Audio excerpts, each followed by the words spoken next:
My name is Coleen Ellis, and I'm founder of Two Hearts Pet Loss Center.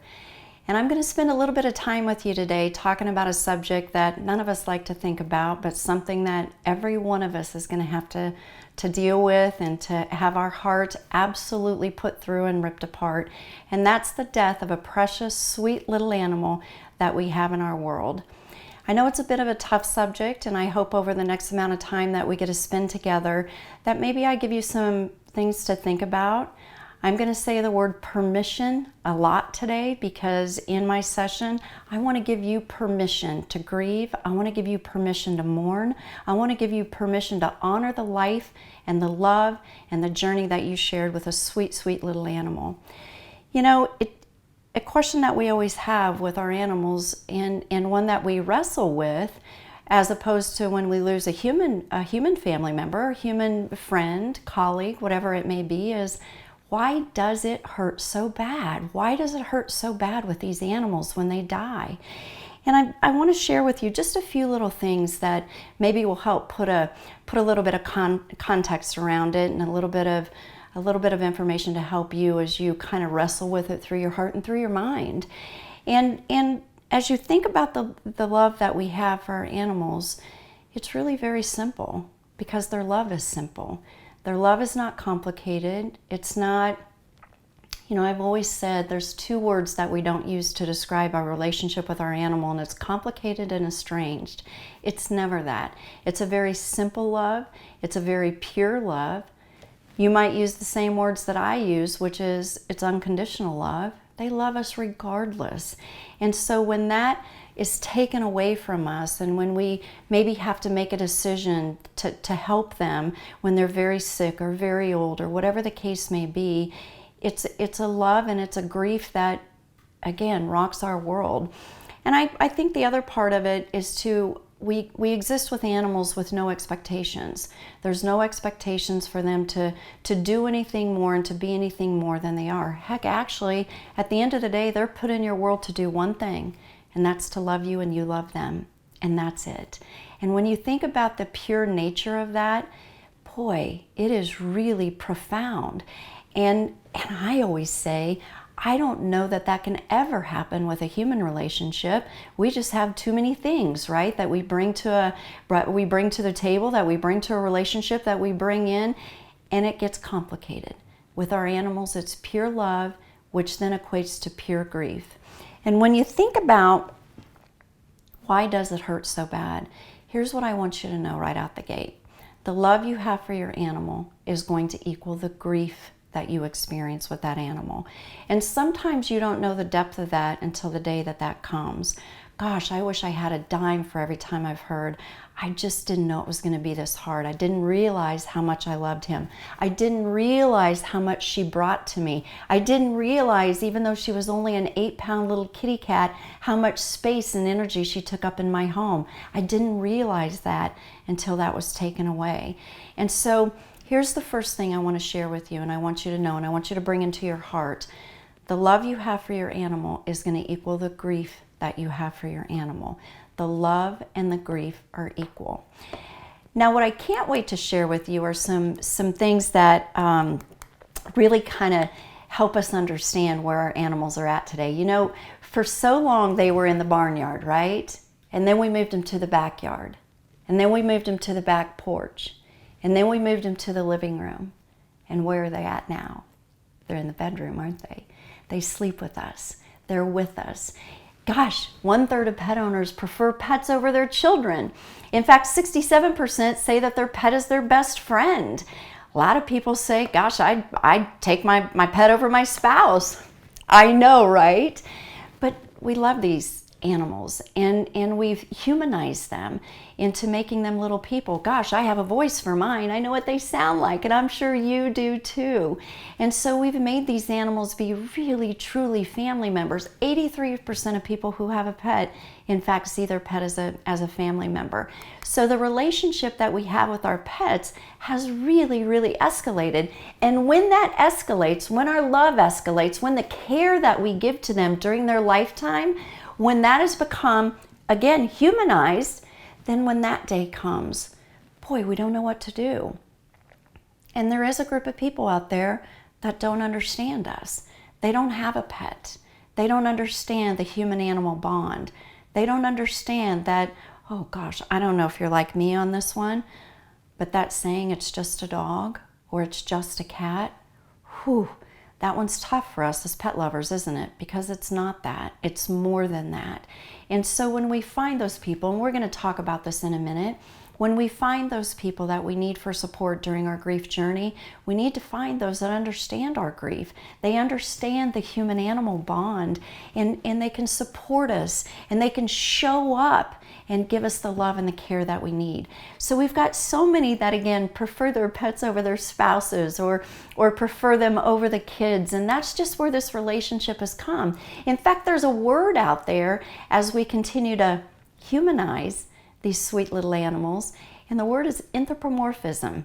I know I had to practice that a lot, but it's this word that talks about the assigning of human characteristics to non-human things, and that's what we've done. Oh man, I don't know about you, but the word son or daughter or child, or again, speaking through their, what we believe their voice sounds like, just so many elements where we have really elevated these animals into our life and into our homes and into the care that we give to them. And so when you think about everything that we do for them in life and the way that we treat them and the way that we love them, then there's going to come that day. There's going to come that day that we say goodbye. And there's a lot of surveys out there that have talked to pet parents like you and I. And in fact, 90% of the population of pet owners have said that pet loss was one of the most profound losses that they've ever experienced.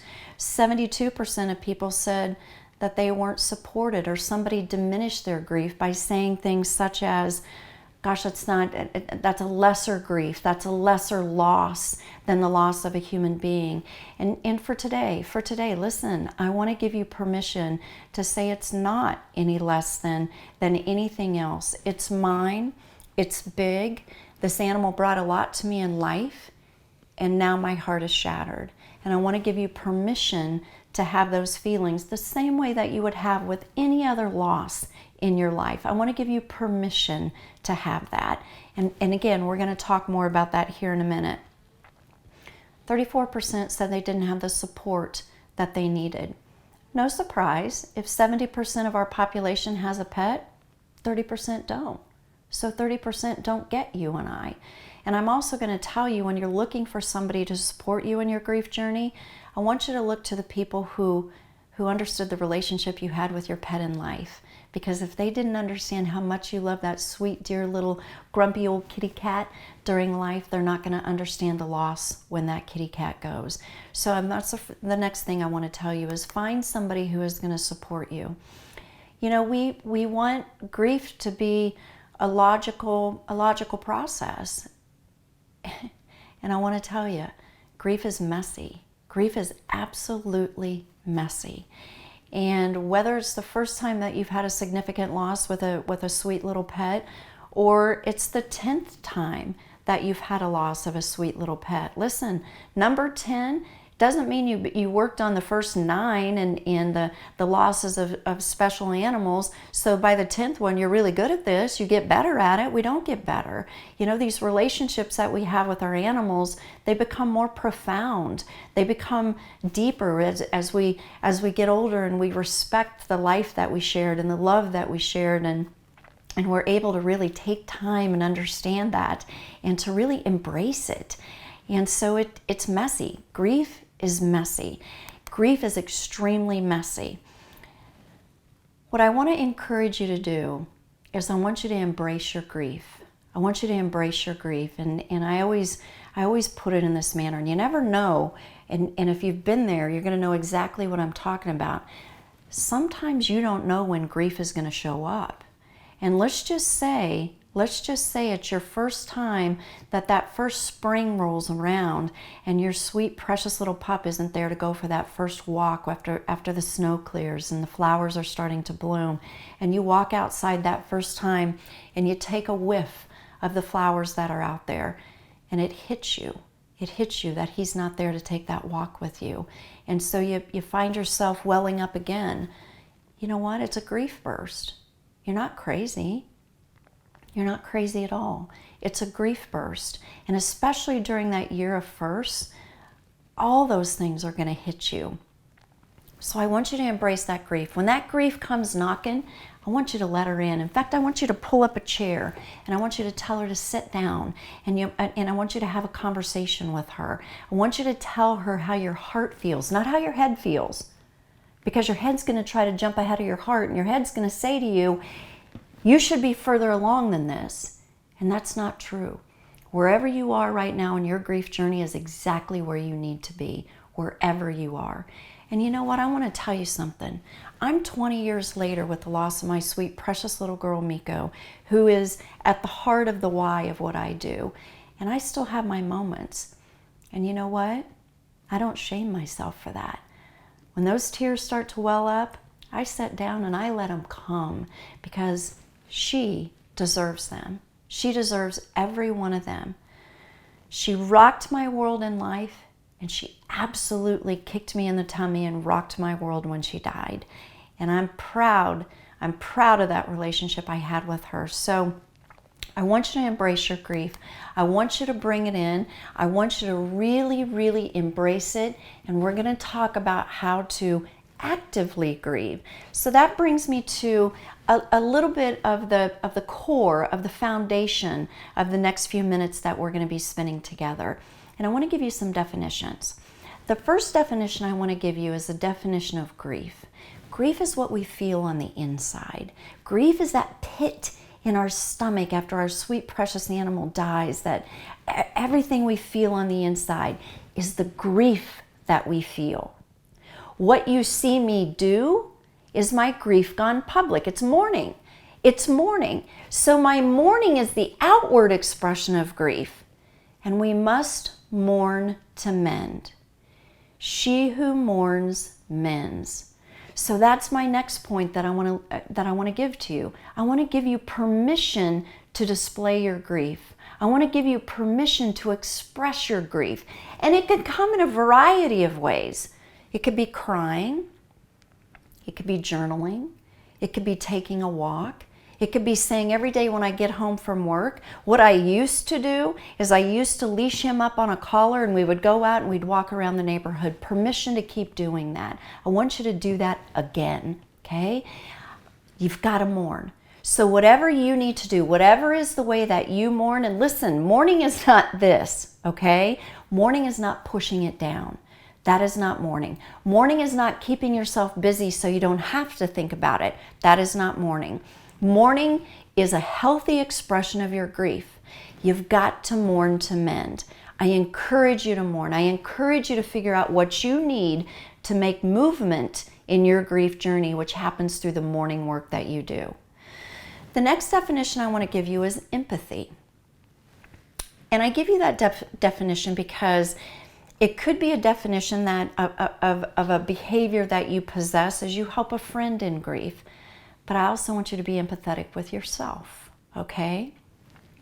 Empathy is when we look over at somebody and we say, wow, I know that must really hurt. I've been there too. And I'm going to crawl down in that deep, dark hole and I'm going to sit with you. I'm going to lean in.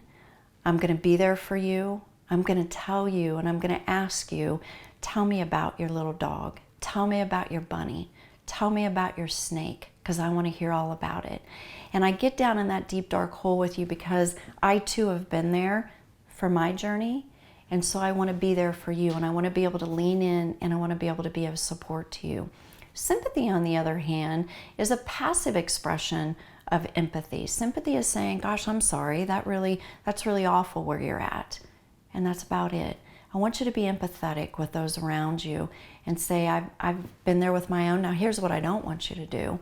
I don't want you to say, I totally understand how you feel, because you don't. You don't understand the journey I had with my dog. You don't understand what we went through. You don't understand that. You understand what happened with your journey, not with my journey, okay? So what I want you to show up, and I want you to be there, and I want you to be able to lean in and embrace the grief that's happening, and not only yours, But as a support, when that happens, when somebody turns to you and says, can you be there for me? Because man, my heart is shattered right now. I want you to be able to say, I am. Let's be there together. Let's do this together. And then I want you to help them actively mourn. When they start to cry, I want you to embrace them. When they start to have some feelings of saying, I'm an awful mom, what did I miss? First of all, I don't want you to take that away from them. I want you to let them have it. It's their feelings. Let them have it. I want you to just to sit in silence sometimes and to be of support to them that need you, okay? I want to read a quote to you because I believe this with my entire heart. And this is a quote from me to you. And this quote is, I hold my precious little pup Miko, who is, again, the why for what I do. I will always talk about you. You deserve to be remembered. I will allow myself my feelings and shed every tear for you. It reminds me it was real and it was all beautiful and magnificent. I want you to feel that too. I want you to be able to talk about this loved one. Can you do it easily at first without shedding a tear? Oh no. No, I get it. I want you to be gentle with yourself. And if you're supporting somebody in their grief journey, be gentle with them as you support them in their grief journey. Allow them to talk about their precious love. Allow them to talk about the journey they had. And you know, something else I know about our society now is sometimes when we're companioning, sometimes when we're sitting next to somebody and being a friend in a really tough time, we want to share our story too. When they say, gosh, I loved him so much, we just organically want to say, I know, I loved mine too, I get it. I want you to not do that. I want you to sit and listen, and I want you to ask questions. And even if you say, tell me more about him. I want to hear more. And I want you to let them talk, uninterrupted, supported, without shame, and let them talk. Let them share their stories. Wow, we are such a society now of human doings versus human beings. And I want you to practice being. I want you to just sit there and I want you to be. Here's my ask of you as you go through your grief journey. First of all, I want you to be kind to yourself. I want you to be incredibly kind to yourself. I want you to treat yourself like your own best friend. I want you to pretend for a second that the emotions you're having and the things that you want to say, I want you to pretend there's a friend sitting next to you who wants to say the exact same thing. And I ask you, what would you do if they were sharing a broken heart? Would you be harsh with them? Would you tell them that it's just a dog, they should be over it? Would you tell them that they should stop crying, that it's getting too much? You wouldn't do that. You would wrap your arms around them and you would say, shed those tears. Tell me about where your heart's at right now. Talk to me. So when you find yourself welling up again, when you find yourself getting angry about how the end happened, when you find yourself having some guilt, I don't want you to let this get in the way. I want you to let your heart talk. And I want you to listen to your heart. And when your heart says, right now I need to cry, right now I need to be angry, right now I need to feel some guilt for however that went at the end or throughout the end. And I want you to give yourself permission. Permission to have those feelings, permission to do what you need to do. I want you to treat yourself like your own best friend. And I want you to do that unapologetically. If you feel some tears coming up, I don't know why we in North American culture feel we need to apologize for tears. I don't want you to apologize for the tears. I don't want you to apologize for your emotions. I want you to have them. I want you to own them. I want you to embrace them. And I want you to let that mourning, the tears, the anger, the emotions, I want you to let it happen. Just let it happen. And don't apologize. Gosh, I got to tell you a story. It wasn't too many months ago. And again, Miko's been gone for 20 years. And I just had something hit me at a restaurant. And my husband and I were sharing a story about her. And it just hit me. And I just felt the tears come up because you know what? I miss her. I miss her. 20 years later, I still miss her. And he held my hand and he said, have a good cry. And I did. I had a good cry for her. And so I don't want you to apologize. I didn't apologize. Even when the waiter came by, I didn't apologize. And neither did he. How about that? So let those tears happen. I want you to give yourself permission to honor your story, honor the journey you shared, honor the love you shared, and I want to give you permission to do that. And again, I've already said this. I want you to understand that wherever you are right now is exactly where you should be. What do I mean by that? You know, you may wake up tomorrow and you may say, whew, I feel like today is going to be a good day. And about midday, you find it's not going to be a good day. That's all right. Permission for that to happen. You may get up tomorrow and already out the gate it's a bad day. That's all right. Permission for that to happen. Heck, there may be days you get up and the only thing you can do is put one foot in front of the other. That's okay. This is the other thing that I love about our society is that they believe there's a time frame for this journey. There's not. There's not going to be a time frame. You've already heard me refer to the year of firsts. And let me tell you something, that year of first without your sweet, precious little love in your life, you're going to find these things continue to hit you and continue to remind you that it's real, that they're not there anymore.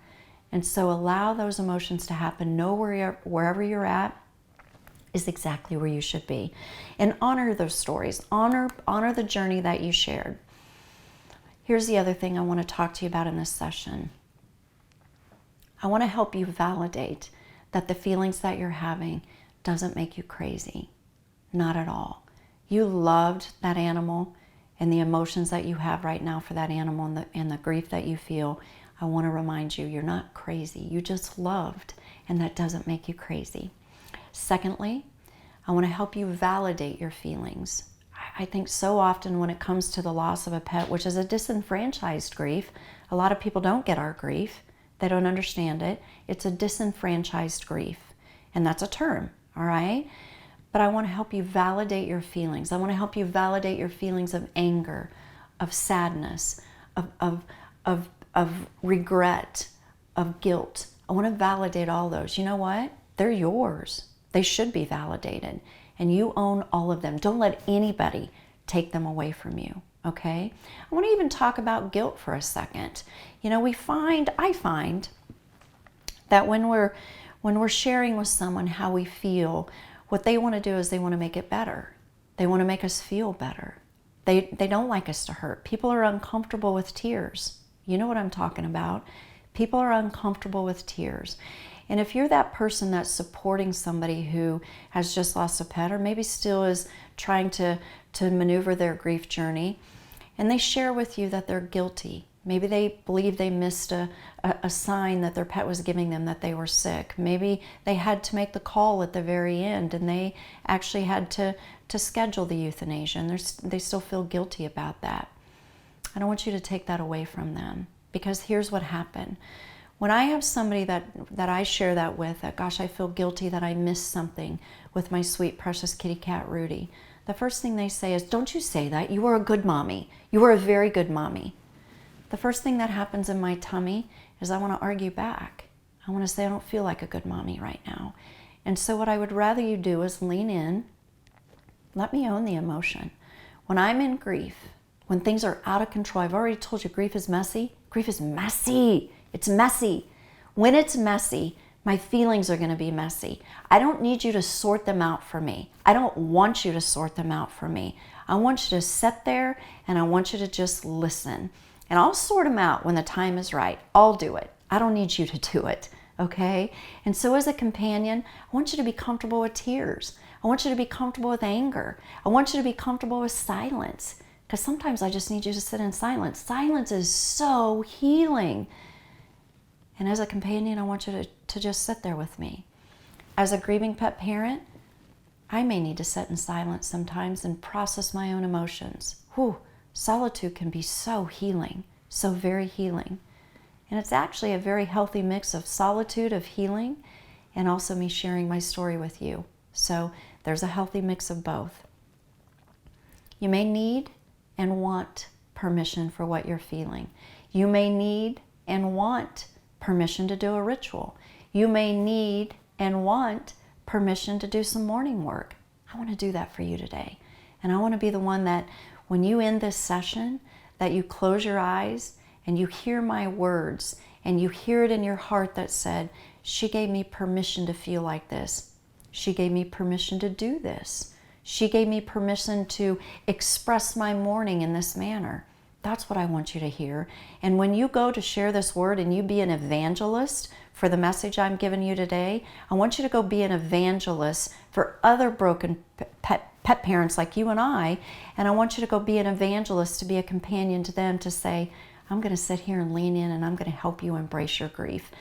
Tell me all about him. Oh, gosh, isn't that powerful? And lastly, I want you to be mindful of your grief journey. I want you to be mindful and intentional in how you process your grief and how you do your mourning work. Yeah, you heard me say be intentional with our mourning work. We do. Sometimes you have to set time aside and say, you know what, tonight from 8 o'clock to 8:30, I'm going to light a candle. I'm going to journal. I'm going to go through pictures on my phone. I'm going to do whatever it is that I need to do, because we all mourn differently, but I'm going to do whatever it is that I need to do. So I want you to be mindful of your grief journey, and I want you to be intentional with your grief journey and really schedule that time. I got to give you a way to look at this, okay?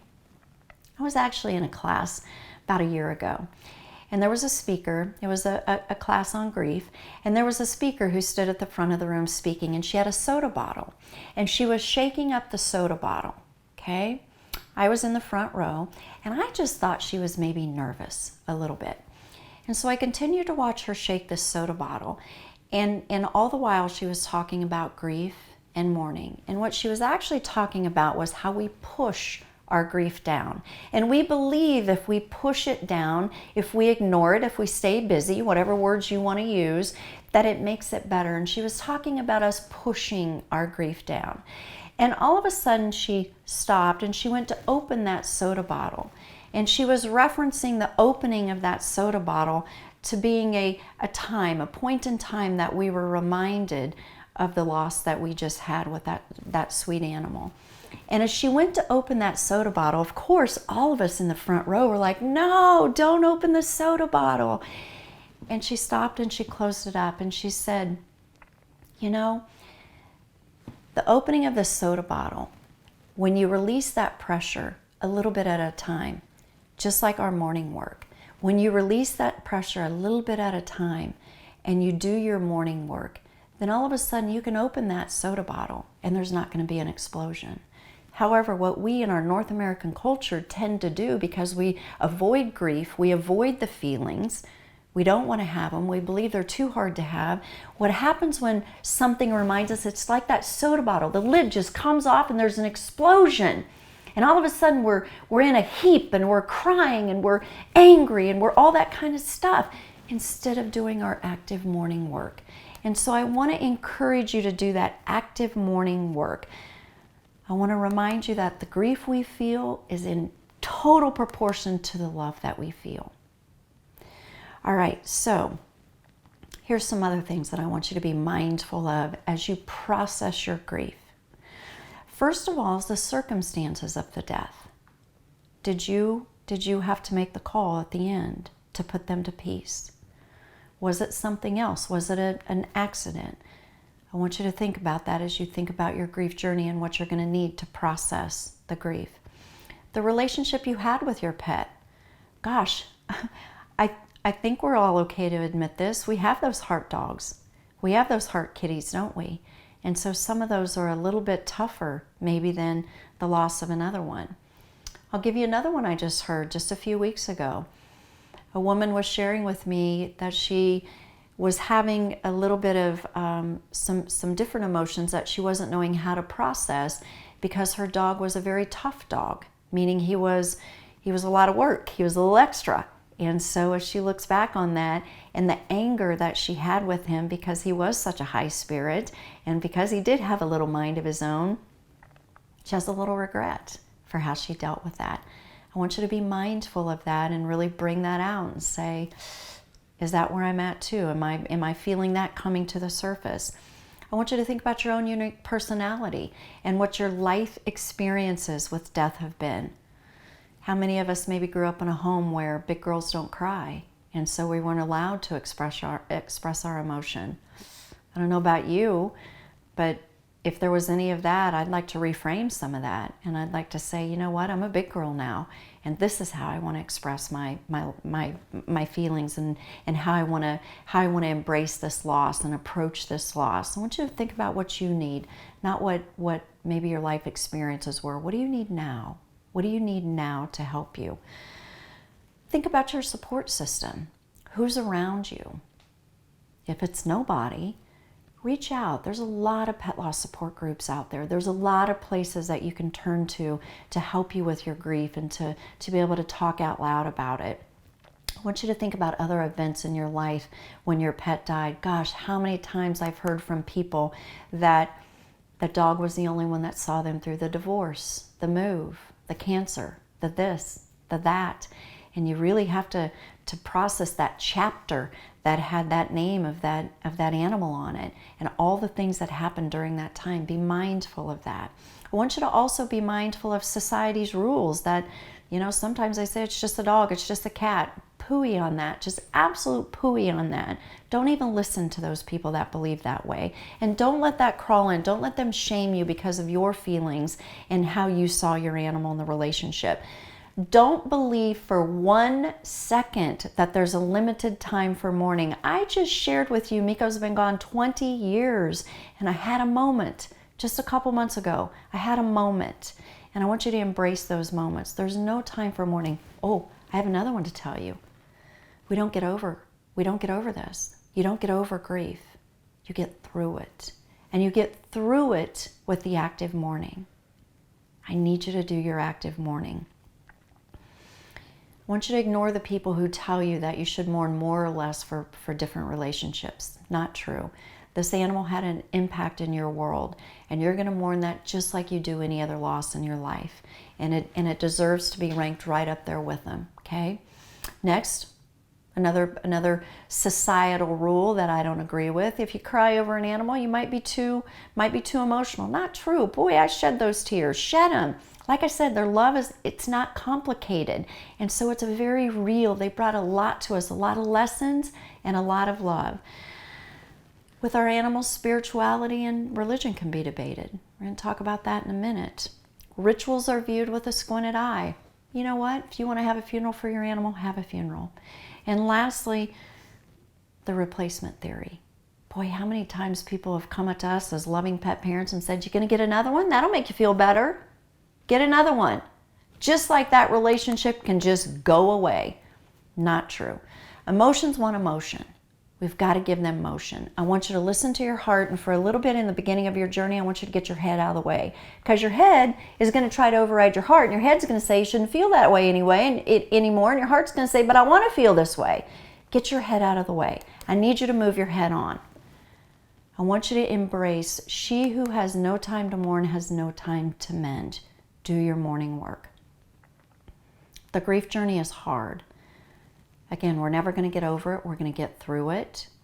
And it's going to be intentional mourning work that we are going to sign up to do because that's what we deserve and that's what they deserve. We got to give it our intentional work. I had mentioned to you we don't get over this. We don't resolve grief. You don't resolve it. You reconcile it. I want you to reconcile this loss into your life. I want this to be a really healthy chapter that was a part of your life story, of your book, and I want you to bring that in, reconcile it, and reach a point where you can talk about them. Yeah, you may have a tear or two, but gosh, you may also get to a point that the tears don't happen anymore. And so you need to reconcile that. Don't keep pushing it down. Don't keep pushing it down. Reconcile it and do your mourning work. Take those small steps. In the very beginning, like I said, it may be all you can do to get up and to put one foot in front of the other. Be gentle. If you can't bear to look at the pictures right now, don't look at the pictures. I want you to be gentle and take those small steps that you need to take. I want to talk about here for a second in the companioning model of my amazing mentor, Dr. Alan Wolfelt, the 6 central needs of mourning. These are for you. And I want to walk through them and what they mean as we reconcile this life, as we journey to a new normal, because that old normal doesn't exist anymore. They're not in our life. And so let's journey to a new normal with them not being here. And what does that look like? I want you to show up for your grief journey. I want you to be mindful of it. Let's talk about what that actually means. All right, need number 1 in the 6 central needs of mourning is to acknowledge the reality of the pet's death. Whew, this one's tough. This one's tough. This is where you need to be extremely gentle with yourself. You need to move gently to acknowledging that reality. It's getting used to the idea that your pet isn't here. And here's the other thing that's going to happen. It's normal to move between protesting and saying, I know it's real. Protesting of saying, I can't believe this is happening. I can't believe this just happened. And to say it did. And it's that bouncing back and forth, normal to do that. I want to tell you something else we learn from children in grief. And that's the ability to dose ourselves with grief. Whew. I tell you what, sometimes we just believe we should stay in there and just do the fight, right?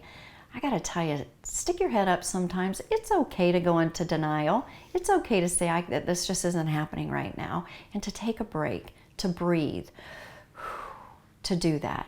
Because this first part of acknowledging the reality is going to be tough. It's going to be tough. Whew. The next thing I want to do, acknowledge, or need number 2, is to move toward the pain of loss. Move towards the pain of loss. Maybe that's the ability gently that you can look at one picture today. Maybe it's to say, when I come in that back door and I know that they're not going to be there, I'm going to give myself a second to just stand there and shed a few tears because they didn't greet me at the back door. Moving towards the pain, moving towards the reality that this is the new normal going forward. Be kind with yourself. Extremely important to dose yourself. And a few other ways that you can do that is to be mindful and take a moment to journal. What am I feeling right now? Maybe instead of coming through the back door like you always did and he was there to greet you, you come in through the front door and take a little break so you're not constantly slapped in the face with the reality he's not there anymore. Figure out a way to kind of interrupt. Animals make us routine, don't they? And so possibly it's being mindful of that and saying, how do I interrupt this routine a little bit? So moving towards that loss. Number 3 is to continue the relationship that you had with that pet through memories. Gosh, this may be months down the road, months. I know when the grief is really fresh and real for me, it's really tough to remember. It's really tough because the only thing I can see is the end. That's all that is vivid and clear to me. And the fog has prevented me from seeing the other things that happened prior to that. There reaches a time through active mourning that you say, the little smile on your face, I remember when he did this.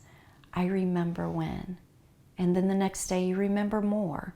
But again, I want you to be really gentle. I know it's extremely scary in the beginning when all you can remember is the very end and all of those extremely vivid details of what the end looked like. Be gentle with yourself. Give yourself permission to do what you need to do. And when the time comes, then the vivid memories start to become the life you shared and the love you shared. Do it all in your own time. I want you to embrace the memories, both happy and sad, but do this in your own time. Don't let anybody rush you. Don't let anybody tell you that you should be in a different place than you are right now. Take that on your own time. Take that grief journey in small steps. Need number 4, adjust your self-identity. What do I mean by that? I want you to think for a second if maybe you're the guy that you walk through the neighborhood with the big black dog and everybody greets you and nobody knew your name. You know that. Nobody knew your name. They knew his name. And now you got to go out in that neighborhood the first time, and you don't have him with you. And it's tough to tell the story again and again. Oh gosh, I tell you what, with people that I walk with in their grief journey, in stories like that, what I share with them is, why don't you go out in your neighborhood and put a bucket of tennis balls at each of the corner and put a note there that says, you know how Bob loved his tennis balls?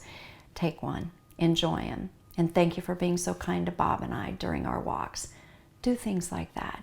But as you adjust your self-identity, and maybe you were the mom of the kitty cat who was extremely rambunctious when everybody came to your house, and now that kitty cat isn't there.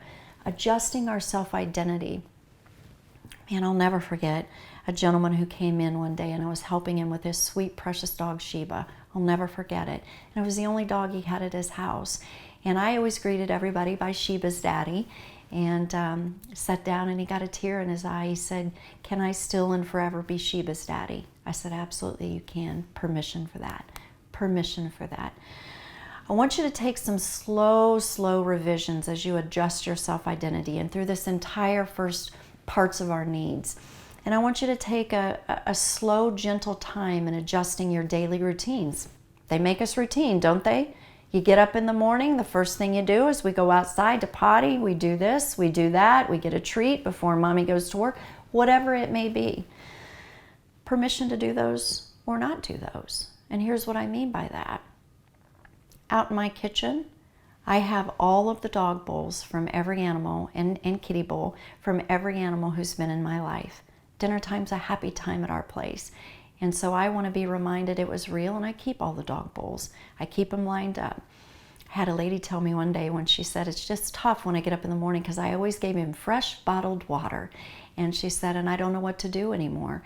And I said, might I recommend you still pour fresh bottled water into his bowl and do something with it? Well, you know what she did? Every morning she got up, she refilled it with fresh bottled water, and she put another flower there. And it became a flower bowl. Isn't that just powerful? Had another lady, it was her morning routine with coffee, that she would go out on the deck and the kitty cat would come with her, and they'd sit out there and enjoy the morning sunshine. I told her, I said, permission to keep doing it, and what I want you to do now is take a picture of kitty cat and set that out there and still have your time. Do those slow revisions. What I don't want you to do is I don't want you to start giving stuff away. I don't want you to start throwing stuff away. Because when the fog begins to clear, you may have a special toy that you wish you would have kept. You may wish for a second that you still had the smell of his blanket. If you can't bear to see it, what I would like you to do is just put it in a bag and put it somewhere out of sight. And again, when the fog begins to clear, then go get it and figure out what you want to do with it. If at that time you're so good to give everything away, good, donate it. But I don't want you to have a regret because you did give everything away and that's not actually what you wanted to do. Need number 5, search for meaning. Whew, we have so many questions when our animals die. What did I miss? Do pets go to heaven? What should I have done different? And you know, as a companion to you, and your friends to you, I'm okay to ask those questions, but here's what I want you to know. I want you to know that I need you to find your own answers. I need you to find the answers that work for you. Do pets go to heaven? The only answer that matters with that question is the answer that matters to you. That's it. Nobody else's answer. And if you want to believe in the mystery, permission to do that. But I want you to be able to ask the questions that you need answers to and find your own answers. And need number 6 for 6 central needs a morning is continue to find the support, healthy support of people who understood the relationship you had with your pet during life and now can respect the grief journey that you're on. And I will share with you, there are some times that we've got people in our world who are not good for us, who are not good to support us in a very healthy way. I want to give you permission to put them in a little box and put them on the shelf for a minute, because we need people who are really healthy support to us as we maneuver our grief journey, because it is a very big loss. It's a very real loss, and we don't need to be shamed for that. So if you know that there's those people in your support work or in your support circle, I want you to maybe not turn to them at that particular moment, because you know in your heart of hearts that they're not going to be good and healthy for you. So here's a reminder. I want you to do your active morning work, and I want you to be intentional with it. I want you to be kind to yourself. I want you to know exactly where you are right now is exactly where you're supposed to be. I want to give you permission to honor the story, the love, the chapter you shared with a sweet, precious animal, and to have the emotions that you need to have during that time. And I want to give you permission to do what you need to do with those emotions. If you're angry, okay. If you need to cry, cry. Journal, do what you need to do. But I want to give you permission to do what you need to do to honor that life, that love, and that chapter, because it was real and it deserves to be honored.